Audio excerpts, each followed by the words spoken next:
it's the most encompassing word that I can think of that really covers everything.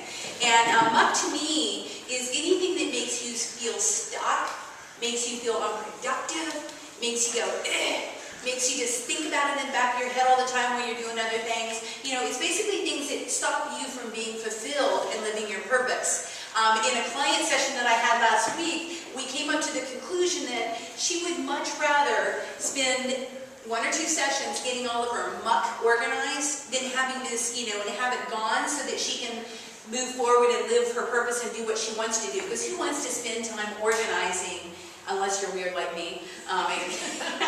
You know, who really wants that? So, you know, it's better just to nip it in the bud, make some systems for yourself, and get yourself organized, and then you can move forward and live your purpose. So that's why my book is Get Organized, Add Space to Your Life, Live Your Purpose. I know for a fact that if you add space to your life and you clear out some stuff, as Marilyn did really well with her closets, that you can move forward into your full glory. You can move forward and not really worry about niggling stuff in the back of your mind.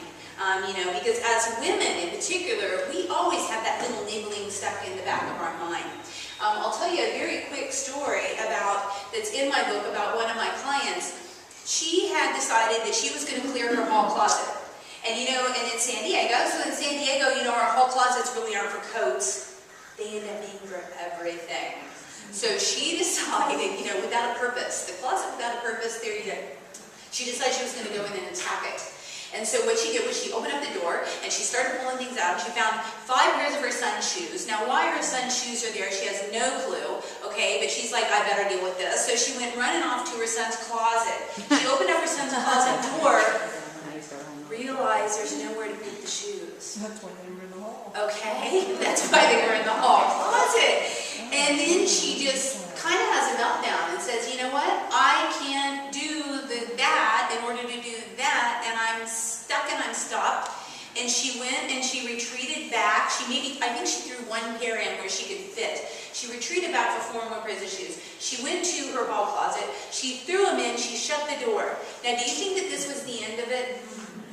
Do you think that every time that she went past that hall closet, she had those feelings of defeat, lack of confidence, just being stuck? Do you think even when she's out at dinner, perhaps, and her son says, I want a pair of new shoes, that the hall closet doesn't go like this into her brain?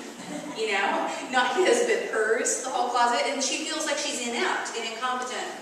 So this is what muck does. It makes you stuck, and especially as women, we get really stuck with it. So I'm going to talk a little bit about garages. I'm going to talk a little bit about the spare room, crafts room / multi-purpose room, and how to organize that. But I wanted to address a couple things that are in my book that I know for a fact you probably have some issues with. Number 1, paper. Who has paper files laying around and they don't know what the heck to do with them? Who has paper files that just magically appear? Like dust bunnies, you know, just kind of show up. Someone called me yesterday and said she wanted me to organize her dust bunnies and her dog biscuits and her hair clippings. And I'm like, called her back, she was a joke. I'm like, well, I don't organize dust bunnies, but I will organize dog biscuits. I have, you know, for a fee, no problem. Yeah. Okay, so let's talk paper.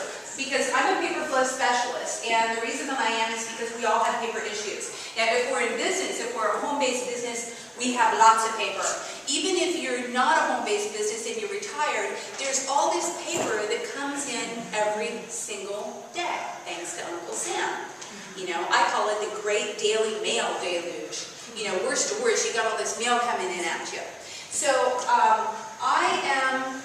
I'm a paper flow specialist, like I say. I get paid to organize paper. This is the system that I use. It's called a Freedom Piler. I've researched many systems. This is the best one in the world that I've ever tried. The reason being is that it is a rotational paper system. It gets the papers gone, okay? Because generally, paper systems, you know, when you file, 80% never come out of the drawer. They never see the light of day again, okay? With Freedom Piler, the guy who created this actually is from San Diego, which is really cool. He's like a rock star to me. Anyhow, he spent 6 years creating it, and it actually rotates your papers out. It teaches you what to throw away, and it gets them gone. I'm going to talk real quick about the most phenomenal which is the action paper system, okay?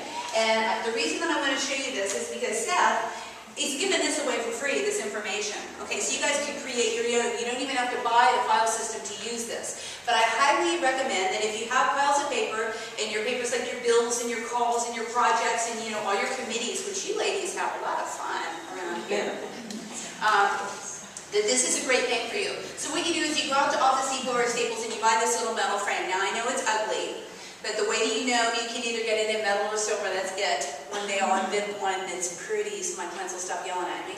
But it has 8. You know that it's the right one if it has 8 steps. Okay, there's a lot of brilliant things about why you want to use this, which I won't even go into, but trust me and get this 8-stepper. So what you do is you then create your action folders, okay? And the very first one, the most important one, bills to pay, okay? Second one, calls and letters. We all have calls that we need to make or letters that we need to write or thank you notes or whatever. The third one is current projects. We all have a lot of projects, I know. So a current project could be maybe, I want to look into an irrigation system, or I want to look at new paint. Okay, so you drop in a little information about your projects. Once you're like getting estimates for the irrigation system and you're deluged with that, you just put another folder right behind current projects called irrigation system, and all your papers about that project are right there contained. The next one is data entry. You get business cards. Okay, who uses, does anyone use contact management programs here? Okay, to keep their information? Okay. Well, this would be something that maybe you would take someone's information and you'd write it into your book, your address book, so to speak. Upcoming events. Say you get the flyers on all these really groovy things that are happening in your club, but you don't know where to put them. Okay, you can drop them right in there. It's also a great place to put the wedding invitations that you get, 2 months out, and then by the time, so you know that when it is, but by the time it's there, you can't find the directions to get to the chapel. It used to happen to me all the time. So that's where you put the upcoming events. You just drop it in there, and then you know. Also, whenever you use Priceline or Orbitz or whatever, and you book your travel and you print out your stuff, you can put it in there. Okay, so that you have your travel plans. The next one is waiting for response, and this is my favorite category of all. This is whenever you've called, whatever, GTE, and you said, what's up with my bill? I don't understand. And they say, oh man, we'll send you a report for the past 6 months. Okay, then you write it on the GTE bill, you put it in there, set dates in your report, and you put it in waiting for response. One day when you wake up cranky and you just want to vent, you open up your waiting for response file, and you pull out and you start making phone calls, if people have not gotten back to you. It's also a really powerful place to put your rebates. Because how often do we send in rebates and then we don't know whether we got them or not? It used to happen to me all the time. So now when I say, no, I'm getting a $50 or $100 rebate, I'll put the information right in there, and then whenever I get it, then obviously I can get rid of the waiting, and I'm like, oh, I got that. It makes you feel good instead of just getting these checks and not really knowing what they were for. Don't know if it happened to you. It used to happen to me a lot. So this is called the Action File System within the Freedom Filer Kit.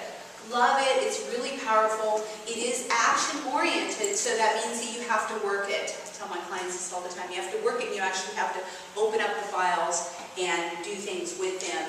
But if you visit these files, it's real powerful. It's a brain dump, so to speak.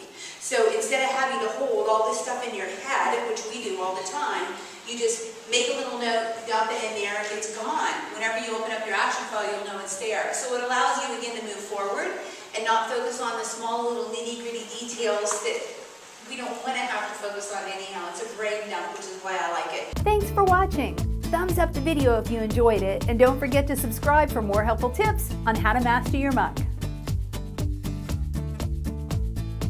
Make sure to click, I know you like it, click the like button. Go on, you can do it. Thumbs up.